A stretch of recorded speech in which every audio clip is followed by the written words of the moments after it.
Hello guys, welcome to my YouTube channel, Arabong Hilaw, PSKSA. Ilang katanungan para po sa ating sponsor at isang mahabang manifestasyon po. Maraming salamat po, Senator Apo. Robin. Malinaw po sa saligang batas. Ang sinasabi po dito sa salitang Ingles, the Armed Forces of the Philippines is the protector of the people and the state. Its goal is to secure the sovereignty of the state and the integrity of the national territory. Sa Tagalog po ay ang sandatahang lakas ng Pilipinas at ay tagapangalaga ng sambayanan at ng Estado. Ang layunin nito ay siguruhin ang ganap na kapangyarihan ng Estado at ang integridad ng pambansang teritoryo. Tama po ba? Tama po, tama po. Opo. Ang katanungan ko po sana, unang-una, marami pong ibig sabihin kapag sinabi nating secure the sovereignty of the state. Halimbawa po, kapag sa usapin po, kanina po naririnig po natin ang ating mga kasama patungkol po sa bansang China. Ito po ay totoo. Tama po ba na pinoproteksyonan natin ang ating sovereignty? Tama po, tama po. Kapag ang pinag-uusapan po natin ay teritoryo, ibig sabihin ay yung pumapasok po sa loob ng teritoryo natin. Tama ho yun. Sa bansang Amerika po, sa ngayon, sa mga oras na ito, meron pong Trump's drug war na nagaganap. Balitaan nyo na po ba yun? Ko mga illegal aliens po yung kanyang... Bukod po sa illegal Nakatutok. aliens, opo, sa ngayon po may nangyayari pong drug war.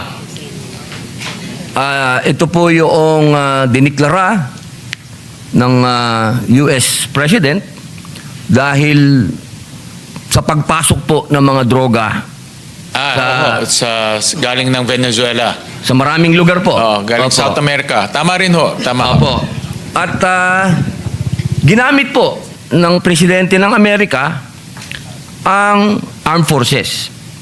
Bagamat Tama ho. meron po silang DEA, meron po silang FBI, meron po silang local na mga police, state police, ginamit po ng Presidente ng Amerika ang Armed Forces sapagkat clear and present danger ang droga. Tama po. Tama po. Opo. Sa katunayan, marami po ang dineploy ng Amerika. Iisa-isahin ko po. The deployment of 2 Iwo Jima Amphibious Ready Group and the 22nd Marine Expeditionary Unit to U.S. Southern Command, which has been previously reported is part of the broader repositioning of military assets to the Southcom area of responsibility, a nuclear-powered attack submarine, additional P-8 Poseidon reconnaissance aircraft, destroyers, guided missile cruiser. Napakarami po pong iba. Ibig pong sabihin, seryoso po ang Amerika sa drug war. Tama ho yun. Opo. Ihahambing ko po ngayon sa Pilipinas. Dahil kapag sinabi po nating national territory, we are being invaded by drugs, gentlemen. Katulad po nito ngayon, sa loob daw po ng, ito po yung, sabi po ng Rappler po ito my best friend. Sabi po nila, magmula daw po noong June 2025, halos 9 billion na halagang shabu na po ang natatagpuang lumulutang sa mga dalampasigan. Kung idadagdag po mula yung report pa, pagkatapos pa ng June, mahigit na 1.4 tonelada ng shabu na po.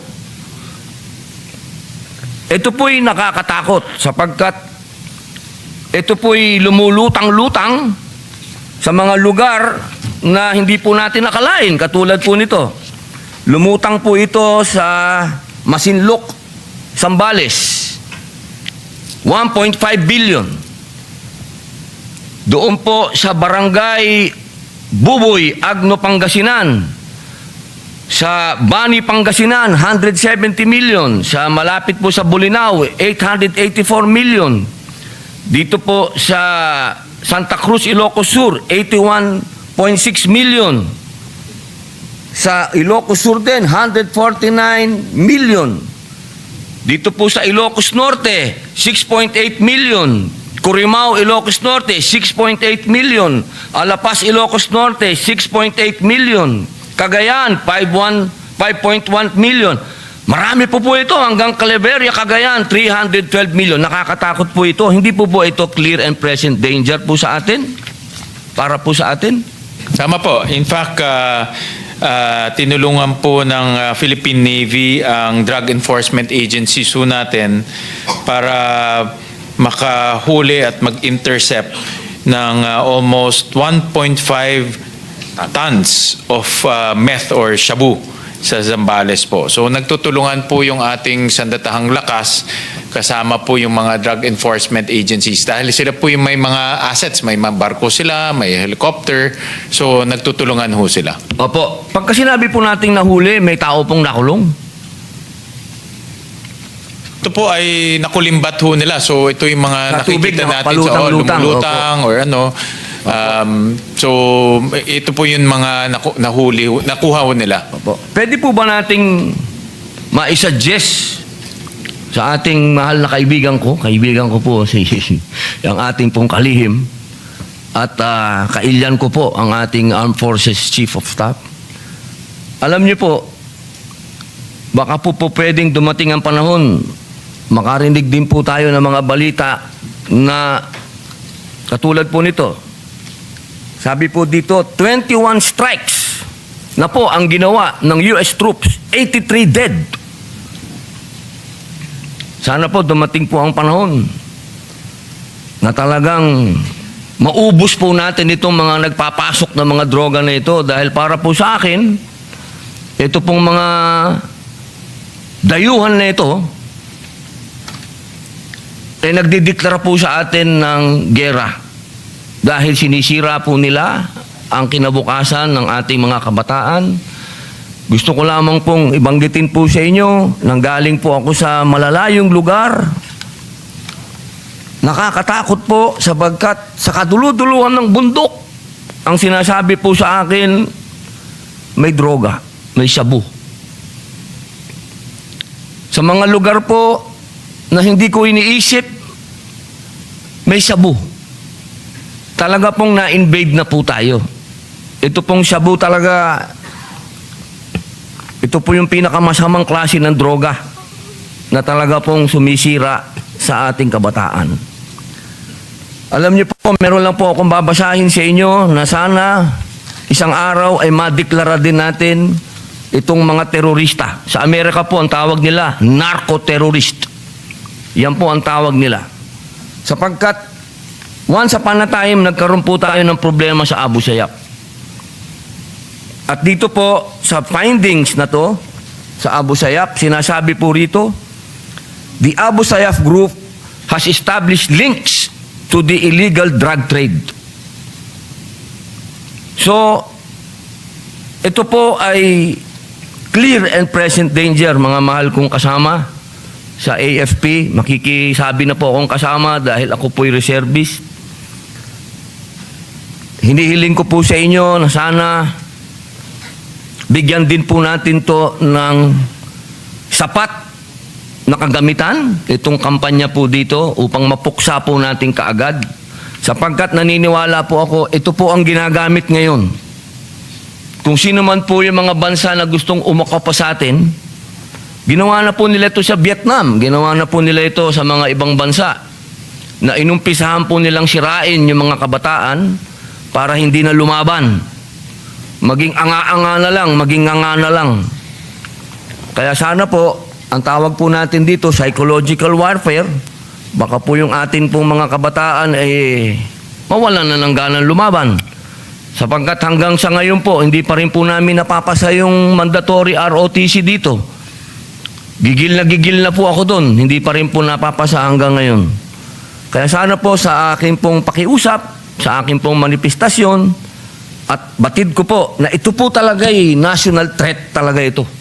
Sana po ibigyan natin po ng atensyon. Total, tayo po ay big brother natin yung Amerika. Sana ay gayahin din po natin kung ano yung kanilang pakikipagdigmaan sa droga. Yun lamang po. Maraming salamat po sa inyo. Maraming salamat. EEZ. Meron pong mas magandang definition yun. Sa Administrative Order Number 29 ng Republic Act 12064 or the Maritime Zones Law, sinasabi po ron the WPS is Philippines maritime areas on the western side of the archipelago, including the Luzon Sea, as well as the waters around, within and adjacent to the Kalayaan Island Group and Bajo de Masinloc, also known as Scarborough Shoal. Tama po yun, Sir President? Yes, correct, Mr. President. Would you agree that under Administrative Number 29, the term Kalayaan Island Group refers to the area enclosed by boundaries identified under Section 1 of Presidential Decree Number 1596? Tama po, Mr. Yes. President. Tama po kayo. And you will also agree that under Paragraph 574 of Arbitral Award in the South China Sea Arbitration, the tribunal declared that the Philippines cannot apply boundaries to enclose the Spratly Islands or a portion thereof. Yes. Yes, we agree. We agree with the arbitral award, Mr. President.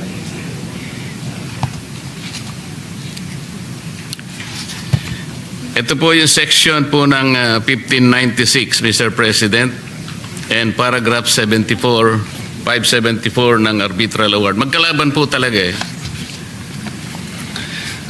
Sabi po ng Arbitral Award, Mr. President, and I quote, "In any event, however, even the Philippines could not declare archipelagic baselines surrounding the Spratly Islands.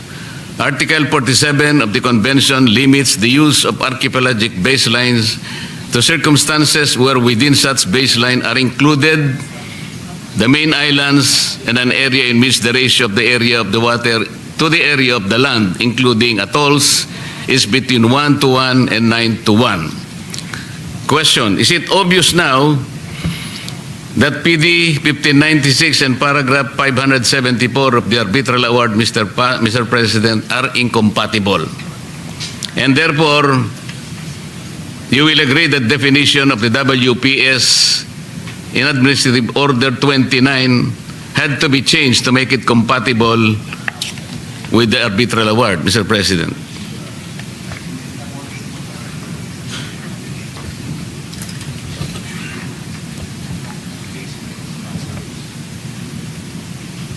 Well, Mr. President, the Secretary replied that no, it's not incompatible because portions of the EEZ is also included in that, Mr. President. We will go to that, Mr. President, but if you will care to consider yung Section 1 po ng Presidential Decree 1596 and the Arbitral Award, they are inconsistent and incompatible. Kasi po dito sa Article 2, Paragraph B ng Republic Act 12064, niredefine niya yung WPS. Ang definition na po rito ngayon ng naging batas na ito ay the maritime zones of the Philippines on the western side of the Philippines on the Philippine archipelago, including the Luzon Sea and the territorial seas of Bajo de Masinloc and the maritime features of the Kalayaan Island Group. Ngayon po, Mr. President,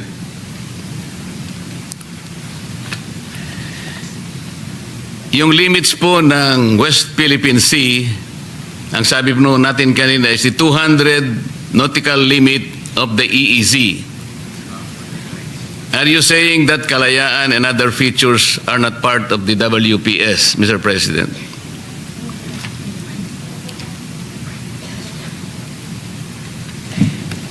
Mis- Mr. President, the prevailing law is RA 9522. That is the one that they are following, Mr. President. RA 9522. Republic Act 9522. Enacted in 2009. Enacted in 2009, Mr. President. Paano po yung Republic Act number 12064? 2012 po ito. This is the more recent law.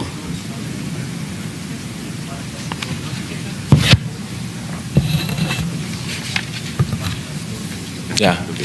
Yeah, Mr. President, maritime zones and the baselines are different matters, Mr. President. Alam ko po yun, Mr. President. Pero kung pag-uusapan po natin na yung limit po ng West Philippine Sea ay yung ating exclusive economic zone, which is 200 nautical miles from our baseline, malinaw po na ang Kalayaan Island Group ay hindi po kasali sapagkat it is beyond the West Philippine Sea. Pwede po natin ipakita yung pangalawang mapa. Well, Mr. President, what we are following insofar as the Kalayaan Group of Islands is RA 9522, which defines the baseline, Mr. President, of the country. Yun nga po, Mr. President, sa baseline natin, kahit sa 9522, wala po doon yung Kalayaan Island Group. Mr. President, nandoon po yung KIG, Mr. President, Kalayaan Island Group. Ipakita natin yung yung isa pa pong ayan po, kayo na pong humanap kung nasaan yung KIG. Wala po eh. Ito po, Mr. Section 2, Section 2A, the Kalayaan Island Group as constituted under Presidential Decree 1596. And letter B, Bajo de Mansinloc, also known as Scarborough Shoal, Mr. President. Nandito ho siya sa 952. Kasi po, Mr. President, sa Republic Act 12064 or the Maritime Zones Law, ito po yung ginagamit ninyo ngayon eh. Inalis po niya yung boundaries ng 1596 na in-enclose ang KIG. Tingnan po ninyo, Section 5 in relation to Section 18, yung term Kalayaan Island Group now refers only to certain high tide elevations and the respective territorial sea. Inalis po talaga eh. For territory 9522. Yeah. But Mr. President, Ano ba yung cost ng maritime zones? when it comes to the Kalayaan Island Group, Mr. President, it's RA 9522. Hindi po, that ang prevails, ating pong Mr. President. ang ating pong recent batas na po, yung RA 12064, it was enacted last year, November 7, 2024. So hindi po pwedeng manaig po yung sinasabi nyo dahil ito na po yung more recent na batas na ginawa po natin.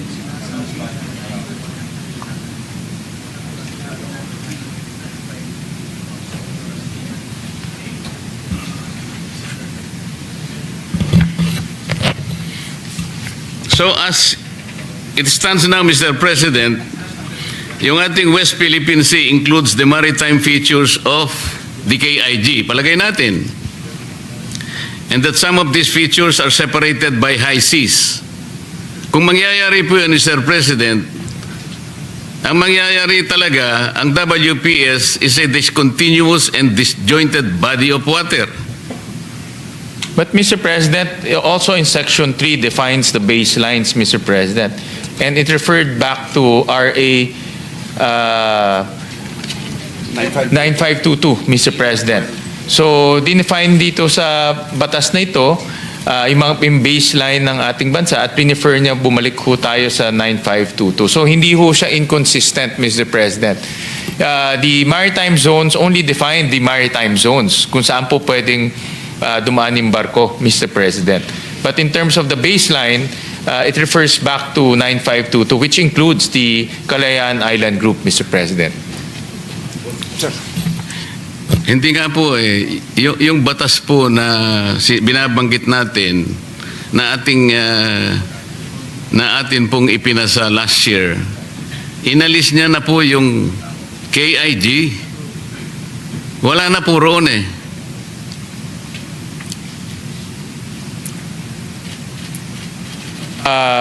With all due respect, Mr. President, nandito ho kami nung we were discussing this law, and with all due respect, hindi ho ganun yung nangyari, Mr. President. Kaya nga po, kung sakaling sabihin natin na ang WPS now will include the maritime features of the KIG, exactly how many features are we talking about here? Can you name and locate each of these features? Can you see us or can you show us the official map? 9 major islands, Mr. President. That is the, there are 9 major islands, Mr. President. Doon po sa KIG? Hindi lang po sa KIG, but yung mga features po sa... Yun nga po, ang pinakamahirap dito po, dahil wala pa po tayong official map ng West Philippine Sea, hindi po natin madidescribe lahat ang features. At kung meron pong isang mang Pilipino ang maaring mabuhay doon. I'm asking these questions, Mr. President, to make certain that we know what we are talking about when we say West Philippine Sea. Nung po kasing ito'y unang nabanggit nung nasa mababang kapulungan ako, dahil nga po sa hindi pagkakaintindi sa isyong ito, nung sinabi ko na ang West Philippine Sea tayo lang ito, but in the context of international law, hindi po talaga alam pa. Ang alam po nila ay yung South China Sea. Can you imagine, Mr. President, the discomfort, for example, of a passenger in a plane about his safety or her safety, kung marinig niya yung pilot at saka yung control tower, nagdidebate sila kung nasan siya lugar. Sabi ng pilot, I am here in the West Philippine Sea. Hindi maintindihan ngayon nung control tower.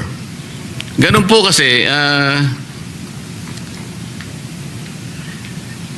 after more than 16 years or maybe 12 years since 2012, nung ipasa po natin yung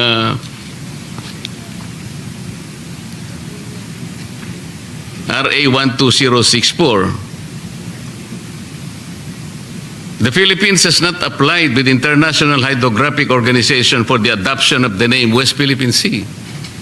Yun po kasi yung naging problema yata natin, Mr. President. Bakit po kaya? Well, Mr. President, I think that question will be best referred to the Department of Foreign Affairs, Mr. President.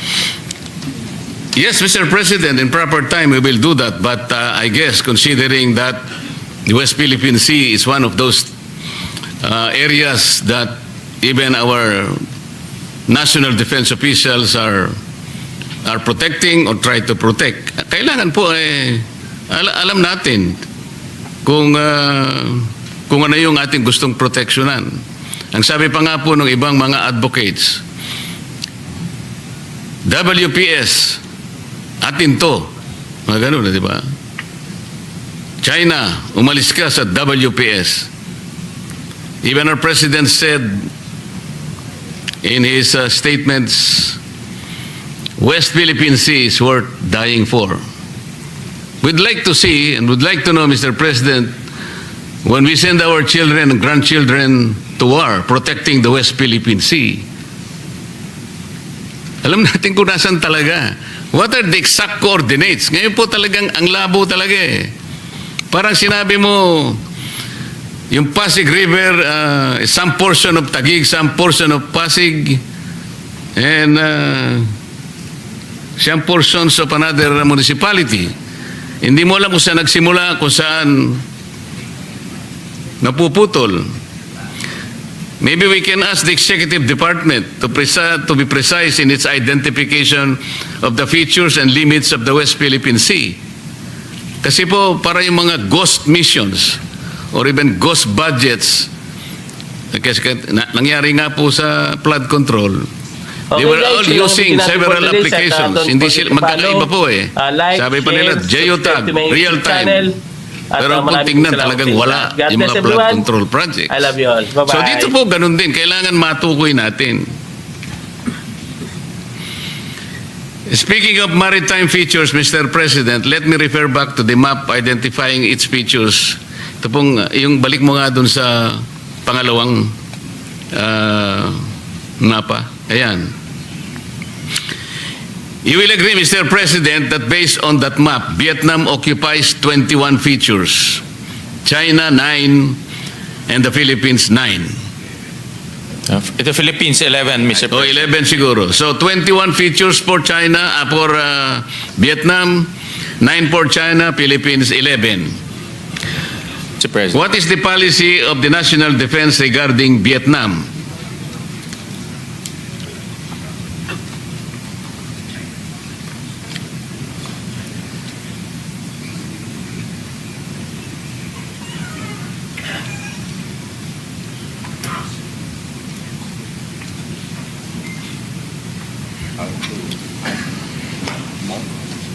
Well, Mr. President, in the case of Vietnam, Vietnam is not actively trying to add more areas to their to their territory, Mr. President. Unlike China, Mr. President. 21 na kasi ang nakuha niya eh. So that's why in the case of Vietnam, meron ho tayong mga Mr. President, so if that is the case, ang Vietnam ba, ang China, ay paalisin tayo sa mga inoccupy nating features? Sa Vietnam, wala po. Wala pong ganun. In fact, we have good relations with Vietnam. Maraming nga Pinoy na teachers nagtuturo po sa Vietnam. With China is a different case, as you know, Mr. President. Sa China is a different case. So, maaari tayong puwersahing umalis, Mr. President. Mr. President, we still the approach of our policymakers is to continue to engage, to continue to open the diplomatic channels with China and with other countries, Mr. President. And for me, that is the best approach, Mr. President. But forcing us out from these occupied territories is a potential threat, Mr. President. It's a potential threat, Mr. President. If that is so, Mr. President, has the Philippines filed a protest with the United Nations Security Council as required under Article 2 of the United Nations Charter?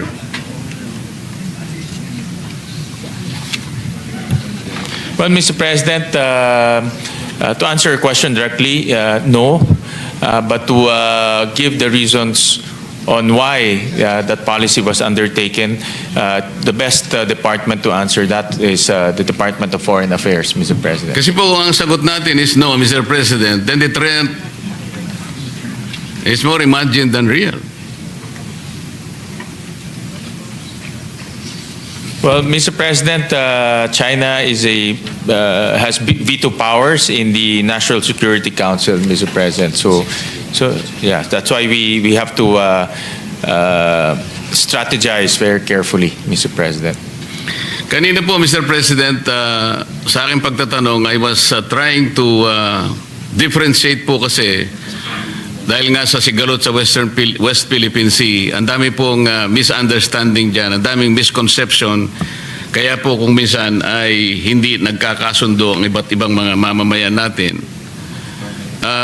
For example po, yung pinag-uusapan lang dito sa tinatawag nating West Philippine Sea na hanggang ngayon hindi natin talaga malagyan ng exact coordinates, ano-anong mga features niyan, ano-anong mga forma niyan, para sa ganun kung tayo makikipag-away talaga at makikipagdigma, alam mo naman po natin ang ating ipinakikipaglaban. Kasi po, ang pinag-uusapan po pagka sovereign rights lang, Ito po ay mga functional jurisdiction over areas that are not territories. Katulad po ng binabanggit nating exclusive economic zone. Kasama na po yung contiguous zone, yung continental shelf, and even the extended continental shelf. Hindi po mga teritoryo to eh. Napagkakamalan po na teritoryo, kaya nagkakaroon po ng mahabang pagtatalo. Sovereign rights, Mr. President, is different from territorial sovereignty. Iba po yung sovereign rights sa sovereignty. Yung Estado po, katulad natin, have full sovereignty rights and jurisdiction over our territory. So we can apply our entire range of laws, whether constitutional, administrative, civil, criminal, or commercial, to all persons and properties and activities within our territory, subject to the rights of innocent passage, sea lane passage, open sky passage, and sovereign diplomatic immunities. Ang kaiba po nito, in contrast, yun pong mga tinatawag nating maritime rights. Halimbawa po, itong binanggit natin kanina, contiguous zone, EEZ, continental shelf. Ang may apply lang po natin dito ay mga batas or regulations relating to customs, taxation, immigration, and sanitation.